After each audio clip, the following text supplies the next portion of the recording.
construirait d'amour, oui, le fait, ma foi. From their album New Revolution, that is Les Nubians, the sisters of Les Nubians, with Vogue Navire. And of course, you know, Spanish me, French not. So for anyone who is offended by my enunciation, I am sorry.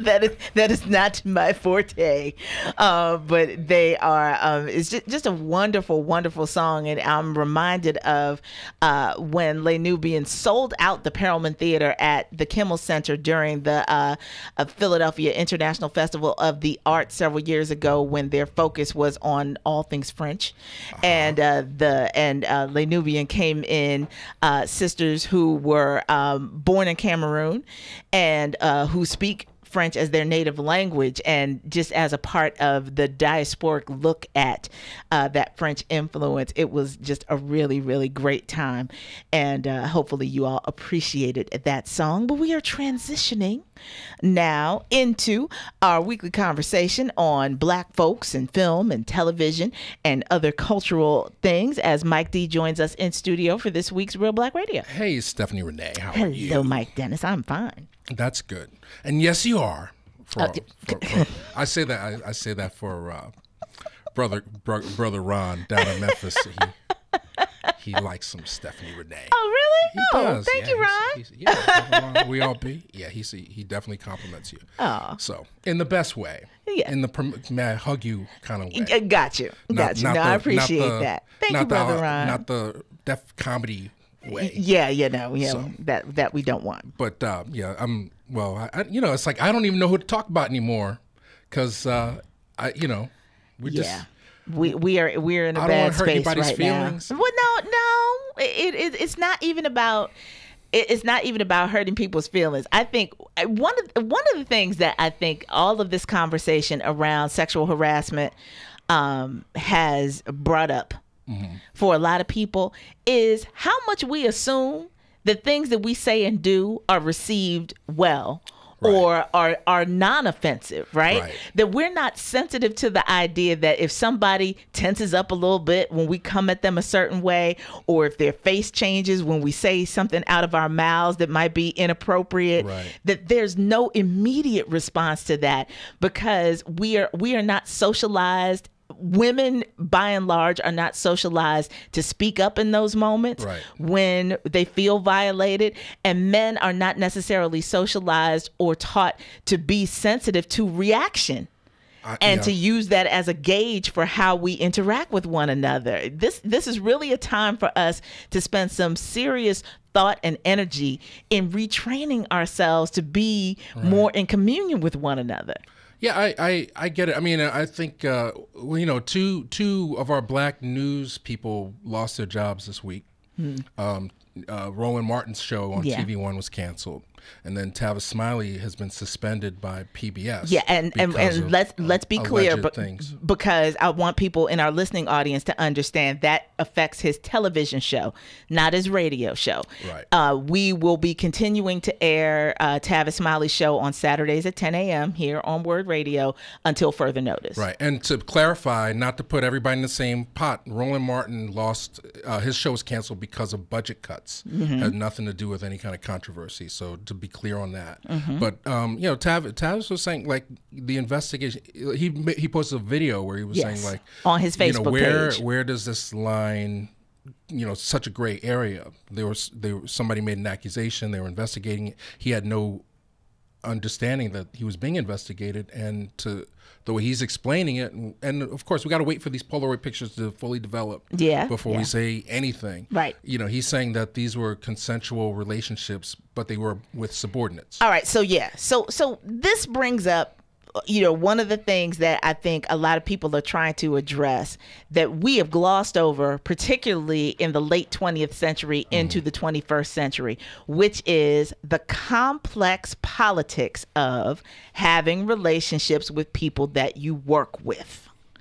And, you know, we want to make it seem like it's all perfectly fine and dandy and that we are, you know, elevated in our society and that there are no real repercussions for this. The fact remains that if you all work in the same place and if your job description is not equal, if you are not earning equal pay for equal work in these situations, then any sexual relationships that exist in that capacity can be incredibly problematic and legally tenuous. Yes. And ethically tenuous, you know, all of that. And so, you know, again, things we take for granted, things we don't question, we should now be in a space where we're questioning it because it can just not work out. It cannot end well. And somebody was going after Tavis maybe about a year ago. An independent blogger had written this long thing about how he was in a relationship with somebody else, but he kept people around him close, you know, so there was, you know, but that it was a tight ship similar to Charlie Rose. Yeah. You know, he was an independent contractor. He ran his own production company and he had his own, there was no, human resources to go to when you're working for Charlie Rose or if you're working for Tavis Smiley. So, and then, you know, the same thing with somebody said something about Matt Lauer in Variety where they said like in 2003, she was an intern. She was about to leave, and he kind of started a month-long affair with her. Yeah. You know, so, you know, I suppose it happens quite a bit. Yeah. Everywhere, not just in entertainment and news and things like that. Right. But but the collateral damage on this one, and we were kind of joking a few weeks ago. This was a disease of a virus that was only going to affect white men. But now it has spread. We're starting to lose our news sources and our net neutrality, and you know, so you know, I just bring that up. You know, I don't know, and I do respect everybody's right, but you know, the lines need to be defined, I think. And I think that if we're not trying to dismantle whatever the structures or the systems or make it more clear what the new rule is, then a lot of people could end up getting caught in this glue trap. So. Well, I think part of it also goes back to men and women. Yes, it goes back to what we have agreed upon as societal norms, right?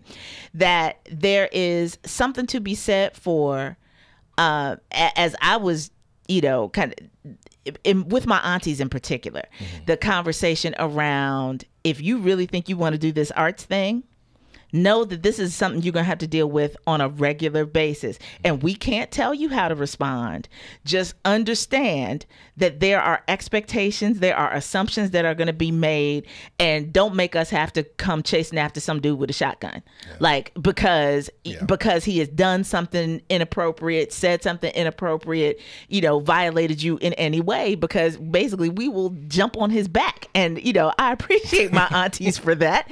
But it was always an awareness of don't be complicit in that. Right. Like, know that we have your back, but know what you're walking into, and that these are things you're going to have to contend with. That was an active conversation with my family. And I've personally I've come to the conclusion that in any society we're using one another, you know, for whatever reason. Now, if it's not complicit, then that's a problem. You know, people should have the right in this American society to determine and decide what they do with their body, what they do with their time, what they do with their energy. And when it's violated, we should have a system where we can speak out and find justice, not just go to social media and get a whole bunch of people in the schoolyard to agree or disagree with us. Yes. So. And I haven't yet read Salma Hayek's accusations against Harvey Weinstein. I understand they're very incriminating. Yeah, I did read that. Yeah. And it, you know, I mean, she's beautiful. There is a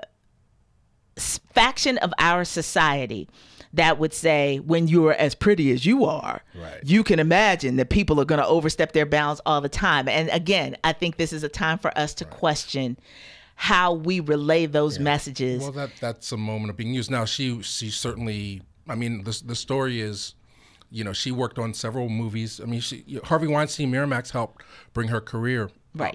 But at one point, she rejected Harvey Weinstein's advances. But there came a time when her dream project, Frida Kahlo, movie with Julie Taymor, was in production. She went to him to have the film produced and distributed, and he demanded a lot of things. He made it very hard on her, including rewriting scenes and including a love scene. So she said that even when they were filming the scene, she felt violated. Yeah. You know, and this was her, and she knew at the time that this was his get back. Yeah. You know, this was an opportunity, like, not only would the world see this nude scene, but he would have access to this in a way. So she spoke up about that. And, you know, I mean, quite frankly, when I read that, I was reminded she did a movie with Brett Ratner, you know, After the Sunset, and there's a nude scene. Of course, it's shot from a helicopter, but I don't think Brett was in the helicopter. So, you know, I've always been suspicious of that moment, you know, and why people at certain times in their career decide to go topless or do things like the swordfish scene completely. You know, I don't know what the behind the scenes of that is, and it's just a random connection, but. Yeah, I mean, you know, but I think if you know, like I just like listen to Bill Withers, like you know, use me, you know, but don't exploit me. And if you use me once, but then I keep coming back, is it still? Am I still being taken advantage of if it's like a 20-year relationship? And that's why I say that I'm not issuing any blanket statements. As I said in the previous segment, I feel like this is the era of asking questions. If anything feels not quite right to you, we have got to be in a place where we don't assume anything. We got to ask lots of questions. Yes, and wait for the Polaroid to fully develop. I know you sent some money to Keaton, the little boy that was bullied, the white boy. I know. How much did you send him? First of all, for those of you who do not know this story, ladies and gentlemen, I'm looking at the cameras now because of Facebook Live and what have you. That boy didn't look white to me. Okay. Period. I'm saying that boy looked like he got something else hiding under a leaf of the family tree. Yeah. He got broad lips. He got a broad nose. He's very light. He didn't look white to me. So even all this stuff was coming out, even more reason for you to sympathize with the bullying issue. So I encourage you all to look this up. His name is Keaton Jones. He supposedly was bullied. They started a GoFundMe page. He got like 50 grand. And then these rumors about his parents being white supremacists. Actually, Tariq Nasheed was the one that broke it. The person who was on last week. Yeah. He put on his Twitter, like, look, we went into his Facebook page. He's waving Confederate flags. And then the rumor is he's being beat up in school because he was using the N-word in school. So then everybody started like retracting their statements, their offers to bring him on the set of The Avengers. Everything just went from sugar to you know what within a matter of like half a tweet. Ask questions, y'all. Ask questions. Do your due diligence. Make sure that, before we go out and ride hard for folks and wave flags and call for boycotts and all the other stuff that's going on, that we are listening and we are asking questions, because it is incredibly important for us to understand the nuance of what is happening in our society right now. And there are going to be some people that will bastardize any sincere moment for their 15 minutes of fame and however many bucks they can squeeze out of a situation. And that's just the world we live in. So, and I know we got a break, but there's massive change and a lot of things. While we're being distracted by this little stuff, we're losing a lot of rights here. This is this net neutrality. Do whatever you can to reverse that, or else you're going to be paying for Facebook. You're going to be paying for YouTube. Well, let's talk about that when we come back, because it definitely has implications on the way that we consume culture, and as we fight for representation and all these other things that matter. If we can't see it, then that's a whole other situation. So hang tight. We're going to continue with this week's edition of Reelblack Radio in just a moment. We'll be happy. From the album Interlude, this time of year, I always call him a little Smurf. like a little singing Smurf, but he's more like a singing elf during the holiday seasons. He's a really small dude. But Jamie Cullum is one of my favorites in contemporary jazz and pop and where the lines cross in all of that. But a remake of a very popular tune titled "Make Someone Happy" with him singing and playing piano. It's like, folks his size, like Patrice Rushen, always fascinate me when they're really wonderful on the piano, because their hands are so much smaller than other people's, and the fact that they can still have such dexterity on the keys is fascinating to me. But yes, I see. I see you're in the mood. You're playing Nat King Cole a couple weeks ago, or I need no excuse. I would listen to Christmas music all year long. I force myself to put it away during the warmer months, but I just love holiday music, just in general. So, right, and I love jazz piano. So you heard what she said. So in the next segment, we got to make it or break it, and the best holiday record ever. Boo. Oh, I was before we get so quickly. Wait, I'm sorry. I gotta give people a chance to call in and win stuff. Okay. We have exactly, and the reason why I have to make sure I do it now is because they got to pick them up today. I have one pair of tickets for the Philadelphia Winter Concert on Sunday, December 17th, which is this Sunday. You have to be available to come to the station today to pick these tickets up. So if you want to check out our premier Black dance company this weekend for their annual winter concert, you need to give us a call right now. 215-634-8065 or toll free at 1-866-361-0900. Again, the tickets must be picked up today. The performance is this Sunday, and we hope you have a wonderful time in the midst of this cold weather, but in the holiday spirit, to go and support Joan Myers Brown and the excellence of the Philadelphia Dance Company. Right. And your show was this past Tuesday? Yes. It was just a one-off? We can't see any more of that? Nope. No. It's a one and done. It always sold out every year. Honoring Lady Tremaine Hawkins was wonderful. It was wonderful. Okay. Well, so we were going to talk about net neutrality. Basically, the FCC put in a puppet guy whose job it was. He used to work for Verizon. When he finishes, he was renewed for another 4 years, and they're just basically dismantling any kind of broadcast stuff. A lot of the things that we're experiencing now is because corporations control so much of the airwaves. Now when this technology was discovered, radio, television, it was determined that it was for everyone. Yeah. But as the minute corporations, commercials, advertising, money becomes involved, we lose a lot of it. We lose a lot of the control. And, and the consolidations continue to happen, but you got to have big dollars to do it. So, when Colin Powell's son, Michael Powell, was, chair of the FCC back in '96, that's when we saw a massive wave of radio station and television station consolidations. And it was big money, of course, right, but it was less money than some of these deals that we are seeing come forth now. And, anytime Good Morning America leads with, with all the world events, politics, and everything else that's going on, when their parent company Disney announces in the still of the night that they are looking to buy off several of the Fox networks, 21st Century Fox. Yes, 21st Century Fox, in order to build a massive conglomerate of providing that, and Hulu comes along with that. Right. There is a lot invested and involved in how people are going to control what we consume in media over the next several years as these things get approved and go through. Several decades. Decades, yeah. But $56 billion, not quite as much as the oil under Russia's ice cap there, but pretty decent. Big ups to the mouse. I hope it doesn't. Well, I mean, Murdoch is basically, he's about to die, so he's just trying to get his money.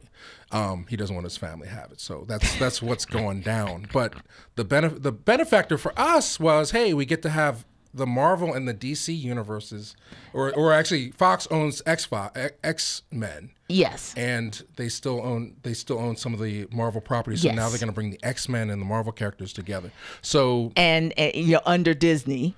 So, but and Pixar and all. I mean, we just think about these massive companies that create these images that we consume consistently.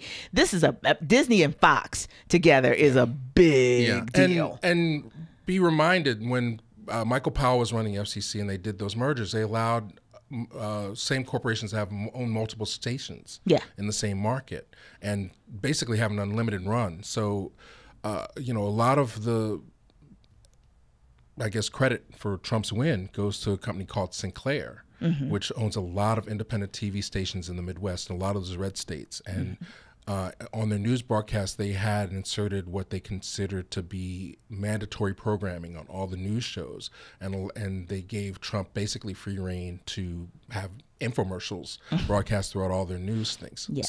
So there is, so now with this net neutrality, corporations are trying to control the internet. There's certain businesses that are becoming giant behemoths on the internet, Amazon, Netflix, yep. And they need that bandwidth, so in order to give you your 4K video on your smart TV, they need to have as much power pumping out that information to you. So the proposal began as, we want to be able to throttle, instead of like giving everybody the same amount of bandwidth. If somebody wanted to pay more to have access to a wider spectrum of information, they could do that. I'm so not looking forward to how this could affect my bill in the future. Because, I mean, that's the way that all consumers are looking at this now. That it's like, I have gigabit connection for my internet, right? Right now, my television can't do 4K. Right. But the idea that I could, and that a channel has been created so that I technically wouldn't necessarily need my Apple TV box, because now Netflix has bandwidth in my service provider, so I can program my credentials into that and have access to my Netflix information through my provider. Everybody is going to be looking for the one-up. Well, that's of how to capture these dollars. That's the exact problem. So it leaves it basically virtually no room for an upstart to come into the game now. So like unless they have you and I say, tons of dollars, we want to start Blackflix. We're gonna have to go to all the people, AT&T, Comcast, all those people, and say basically, like let's say, all right, we can do all the stuff we want. Hey, come sign up. If people sign up and it's spinning, they're going to cancel. They're going to say, I'm going to stick with what I got.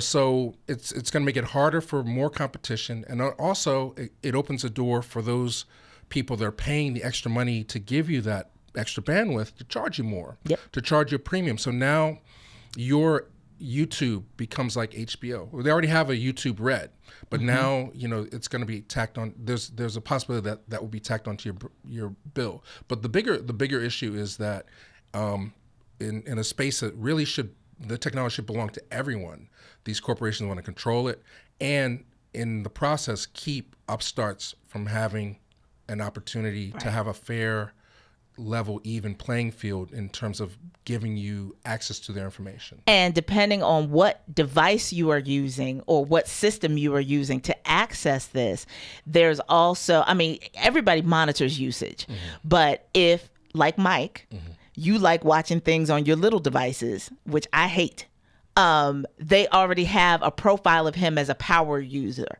So there are already, there's already kind of a jockeying for position in terms of how much Mike should have to pay for his internet access through his phone in order to regulate how the quality of what he's able to watch in those spaces. For me, I'm still a traditional viewer for the most part, and I'm watching it through my my home service.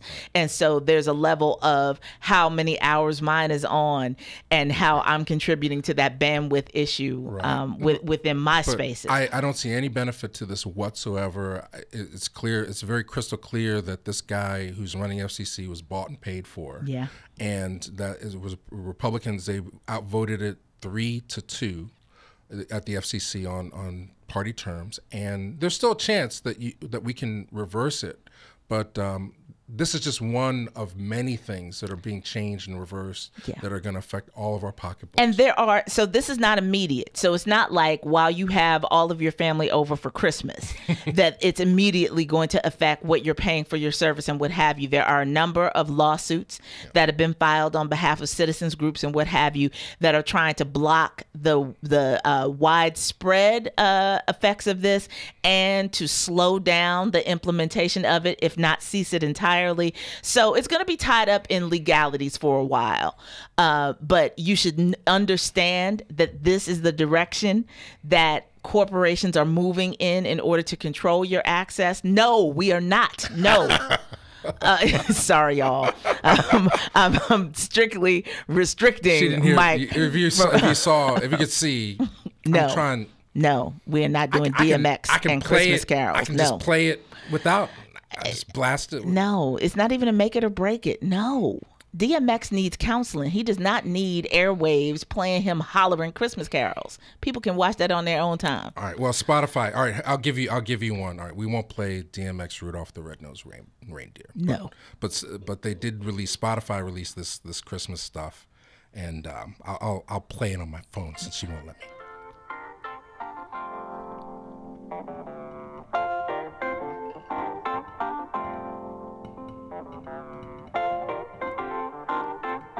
Better. Hang all the mistletoe. I'm gonna get to know you better. This Christmas. That is Lalah Hathaway doing a cover of Donny Hathaway's This Christmas in an acoustic Rhodes. Yes. Unaccompanied. See, I was gonna say, that's acceptable. We not having Rudolph. We don't. No. People already struggle with their feelings during the holiday season. Don't nobody need folks barking Christmas carols at them. No. Oh, you're bah humbug.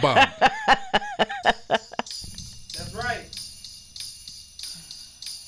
You know Dasher and Dancer, Prancer and Vixen, Comet and Cupid and Donner and You see what I'm saying, ladies and gentlemen? Enough. Boo. It's on Spotify. Bah humbug. It's on Spotify. Those of you who are either tickled by that or intrigued by it, download the Spotify app. Knock yourselves out. Do a vote. If you're watching, leave your comment. Do you prefer DMX? Yay. Or Lalah Hathaway? Which I also like, but. It will always be Lalah. But is this a particular compilation? Is this a particular playlist? This is part of, well, somebody did make a playlist, but they're on Spotify this morning. They dropped about 10 or 12 songs called Spotify Singles Christmas. Okay. So there's songs on there by Sam Smith. Uh-huh. And, there's a lot of different styles and stuff. It's excellent. Nice. Well, I will reiterate to those of you in the listening audience that Kayla J and I will be together for programming Wednesday through Friday of next week. And so next Wednesday, we will resume our tradition of trading playlists for you all. We will be leading into the winter solstice. And so we'll make it, maybe like all the songs will have to have cold or winter or something in the title or as a theme. So we'll do that for you next Wednesday. Yeah. So make sure you are tuned in. I know we're going to break. So Sam Smith, Demi Lovato, DMX, Wynton Marsalis, Miley Cyrus has 2 songs. Fifth Harmony, Kelly Clarkson, Jack Johnson, Wyclef Jean, Lalah Hathaway, George Ezra, Janelle Kroll, Alan Jackson has 3 songs. Or that's part of somebody's playlist. It's actually not part of the Spotify. Okay. But yes. So you all know that I curate excellent Christmas music for you. So you can still lean on me. But if you must have another device or another source, then Spotify has some holiday music you can stream. And we're going to break. We'll be back. Frosty the snowman is a fairy tale, they say. He was made of snow, but the children know how he came to life one day. There must have been some magic in that old silk cap they found, for when they they placed it on his head, he began to dance around. Frosty the snowman was alive as he could be, and the children say he could laugh and play just the same as you and me. Come on.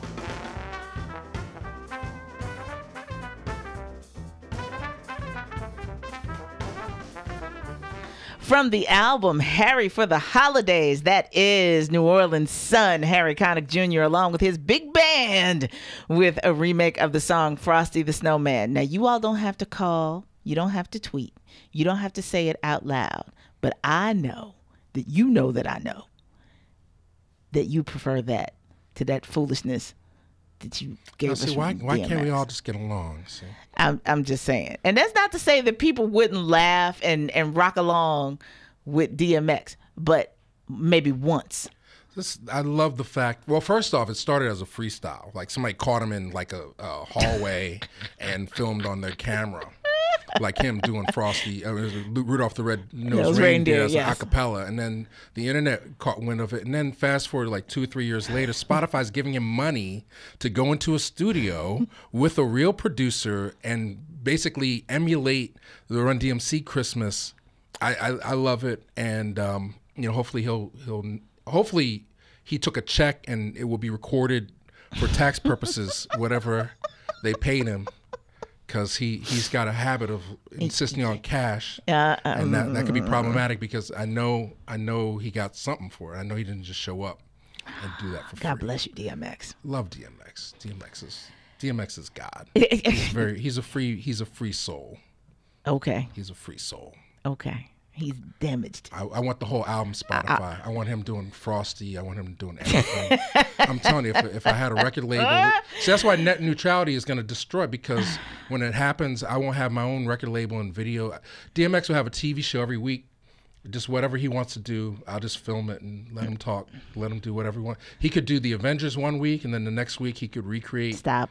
He could recreate Casablanca. No. He could play Rick. I mean, that's where I would put my money if I ruled the world. Yeah. God bless you. That's DMX is God. Anyway, well, yeah, we had a winner, right? Did you want to?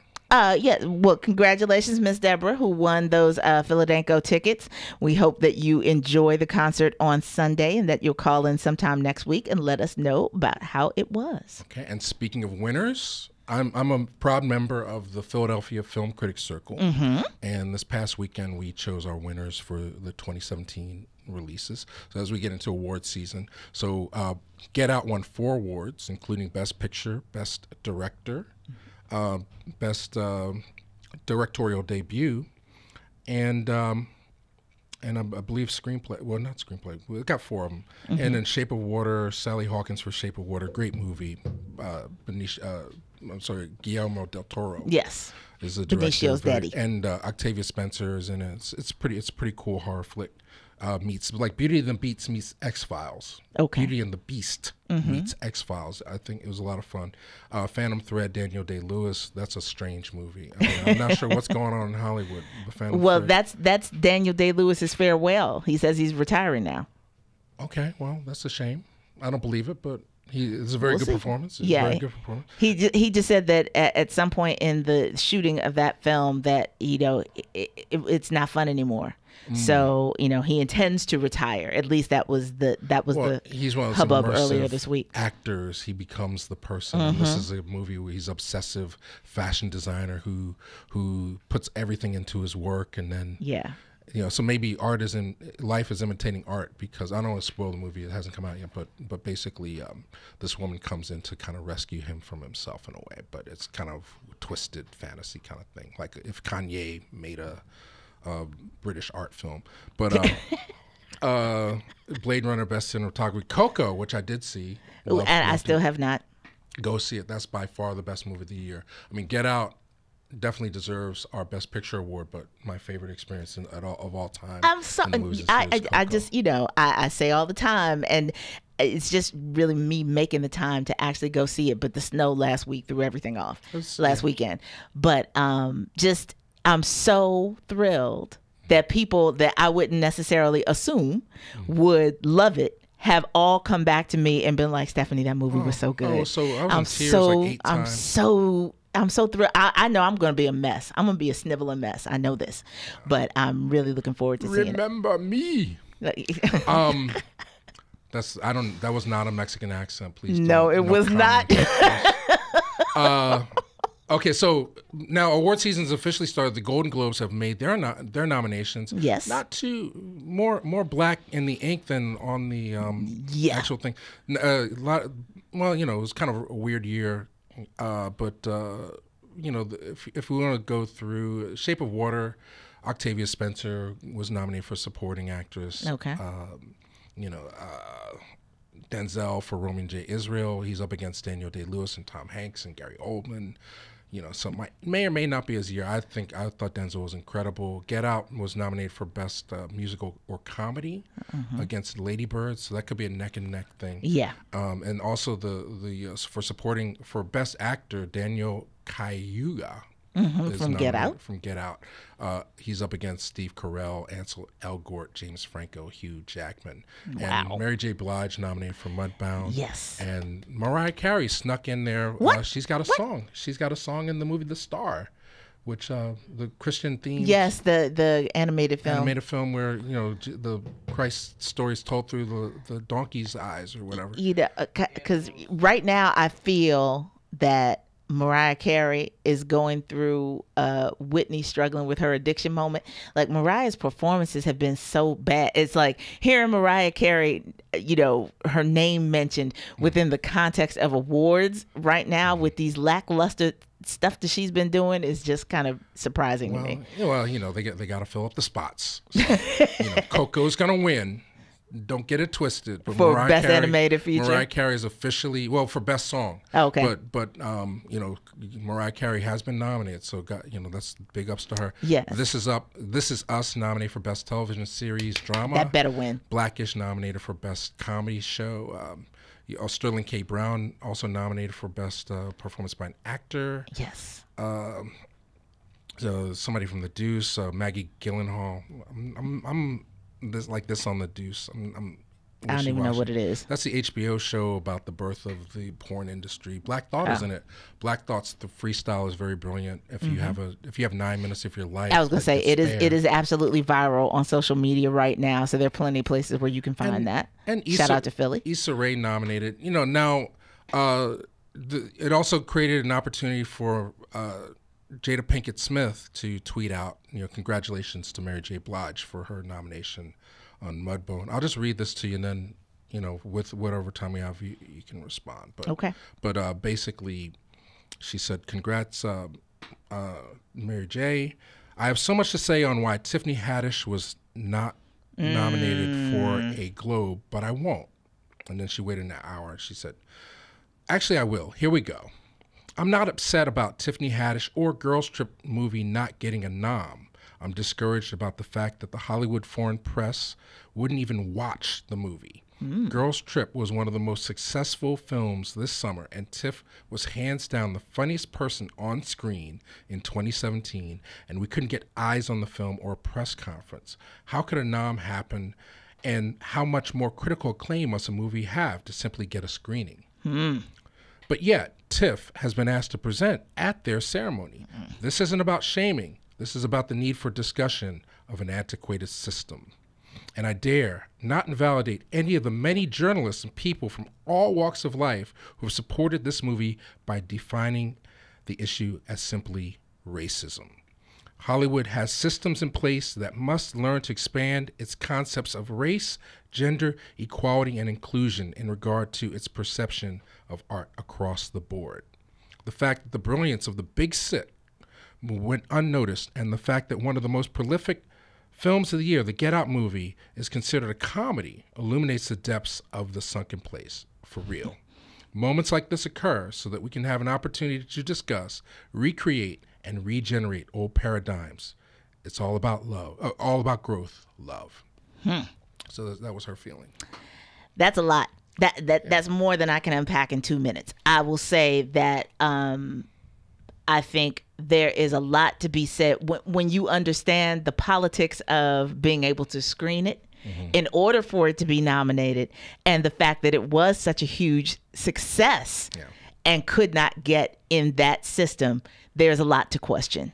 Yeah. And so there, as we unpack, that is a great place to start, because that doesn't even get into the racial dynamics or whatever. That gets into a sheer dollars and cents scope of the success of the film, and the fact that there was nothing that mandated that it be in the system in order to be considered. But it also has to do with the studio. I don't know who was blocking, quite frankly, because Get Out was also released by Universal. Right. And they sent a beautiful coffee table book and screeners. We were at the Circle. One critic, he said he got 3 copies of the screener. Wow. So clearly that was the movie they wanted to push. Yeah. Girls Trip, I'm not sure how I would feel about even the nomination. And now Tiffany Haddish, and then they show the big grapefruit scene. You know, I don't know if I need that in my life as something to be proud of. You know, from she brings up some valid points. She's a true warrior. She's there. She deals with every day. She's done a lot. But I think 2 years ago she was making the same complaints when Will didn't get nominated for Concussion. And what happened? Really, would the grapefruit scene completely invalidate the film for you? Not the film. I'm just saying, in consideration. It would be, I'd have to put that back to back with, and the winner goes to 3-6 Mafia. No. It's hard out here for a pimp. Bull. Now that no. That whole Black moment. cinema's proudest moments. Tiffany Haddish. Stop. That was the moment that made you a star. That nobody is saying that. Okay. It should have been considered under comedy, hands down. Well, Tiffany look, Haddish, for those of you in the listening audience, you got enough money. You could have sent out your own DVDs. The thing was on DVD. You could have made it possible. So, Tiffany Haddish also has a book out, you all. Black Unicorn, the last Black Unicorn. Mm-hmm. Support her. She's amazing and funny and fabulous. We And got a couple of news items that I got to get out before we shut this down, which is some Philadelphia schools are dismissing early because of the weather reports, ladies and gentlemen. So if you are concerned about your young person making it safely home, please check the school district website to see which schools are dismissing early, and hopefully you're going to be able to scramble and make alternate plans in order for your young people to get home. Right now, according to phillyvoice.com, the snow is expected to start between 1, which is now, and 3 p.m. and accumulate quickly. As much as 3 or 4 inches of snow are expected to fall before the storm moves out. By 9 p.m. this evening, temperatures are expected to hang around 27 degrees. So again, the snow emergency, code blue, is in effect in the city. If you see someone who needs to go into shelter, 215-232-1984 is the hotline number. Call and get them some assistance. There's a lot happening, and we don't want to see anyone out on the street. But as far as Girls Trip, the politics of Black Hollywood, the Golden Globes, definitely look that up. Definitely look up the Black Thought freestyle. He's amazing. And support that. And we will reconvene this conversation a week from today. We're going to continue to have this conversation. But Jada, I mean, I love you. Would love to have you on the show to talk about this more, because I think it's a lot of different battles in place. But the validation, the need to accept other crumbs when you already have it there, and you again, Black Panther wouldn't have happened if not for Forrest Whitaker making the investment in Ryan Coogler, $500,000 to make Fruitvale Station people. That's right. That's a vacation for you and Will. So building legacy. You have to invest in talent. I can give you a list of great writers and directors that are just looking for a shot. We gotta go, Mike. We're out. Brother Shamari is not in today, ladies and gentlemen, so we will be going to Keeping It Real with Reverend Al Sharpton from 1 to 4 p.m. Keep your dial locked here on WURD Radio. Lord willing, we are back in the house with you, Kayla J. and I, again, collaborating on a playlist show for next Wednesday. And I'll be on the air with you during The Source from Wednesday through Friday of next week. We look forward to greeting you then. Until then, take good care.